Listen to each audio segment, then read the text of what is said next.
नमस्कार। अखंड महाराष्ट्राचे आराध्य दैवत गणपती भूपती सुवर्ण सिंहासनाधीश्वर राजाधिराज श्री छत्रपती शिवाजी महाराज यांना माझा मानाचा मुद्रा। 19 फेब्रुवारी 1630 फाल्गुन वद्र तृतीया शके 1551 पुण्यात शिवनेरी किल्ल्यावर जिजाऊंच्या पोटी एक रत्न जन्मले। शिवनेरीवर जन्मले आणि शिवाई देवीच्या नावावरून त्यांचे नाव शिवाजी असे ठेवण्यात आले। वडील शहाजीराजे व माता जिजाऊ यांच्या प्रेरणेतून स्वराज्य स्थापनेचे संस्कार लहानपणापासूनच त्यांच्यावर झाले। शिवराय लहान वयात रामायण महाभारत तसेच अनेक थोर संतांच्या कथा ऐकत घोडेस्वारी शिकणे, तलवारबाजी करणे, सवंगड्यांना घेऊन किल्ले बांधणे हे त्यांचे आवडते काम। दादाजी कोंडदेव हे त्यांचे पहिले गुरु। शिवराय अनेक कला, विद्या, शास्त्रे आणि भाषा शिकले। 1645 साली म्हणजेच वयाच्या अवघ्या 15व्या वर्षी रायरेश्वराच्या मंदिरात स्वराज्य स्थापनेची शपथ घेतली। डोंगरी किल्ला म्हणजे स्वराज्याचा मुख्य आधार या विचाराने तोरणा किल्ला जिंकला आणि स्वराज्याचे तोरण बांधले। मुरुमदेवाच्या डोंगरावर राजगड उभारला आणि हाच राजगड स्वराज्याची पहिली राजधानी झाला।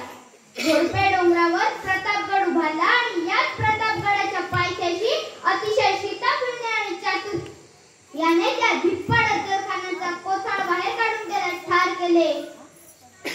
सिद्धी जोहरने दिलेल्या पन्हाळ्याच्या तिखट वेड्यातून शिवराय आपल्या सवंगड्यांच्या साथीने निसटून विशाळगडावर पोहोचले, पण यात शिवरायांच्या जीवाभावाच्या सवंगड्यांना जीव गमवावा लागला। लाल महालात तळ ठोकून बसलेल्या शाहिस्ते खानाची मालात घुसून बोटे छाटली। बुद्धी चालेना, युक्ती उपयोगी पडेना, अशा वेळी स्वराज्य वाचवण्यासाठी 23 किल्ले मिर्झा राजे यांना दिले आणि पुरंदराचा तह केला, पण आपल्या युद्ध कौशल्याने, जिद्दीने आणि सवंगड्यांच्या साथीने ते किल्ले परत स्वराज्यात आणले। आग्र्यात भर दरबारात औरंगजेबासमोर त्याची खिल्लात उभारून लावली। याच रागात औरंगजेबाने शिवराय आणि शंभूराजे यांना नजरकैदेत ठेवले। तलवार मियाद झाली असताना सुद्धा फक्त आणि फक्त आपल्या बुद्धीच्या जोरावर ते आग्र्याहूनही निसटले आणि सुखरूप स्वराज्यात आले। स्वराज्य स्थापनेच्या या लढाईत शिवरायांना अनेक जीवभावाची माणसे मिळाली। त्यांनी महाराजांसाठी जीवाचे बलिदान दिले।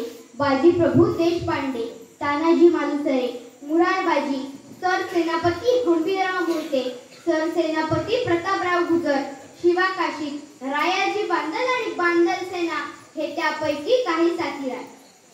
राजगड नंतर रायगडावरून स्वराज्याचा कारभार सुरू झाला।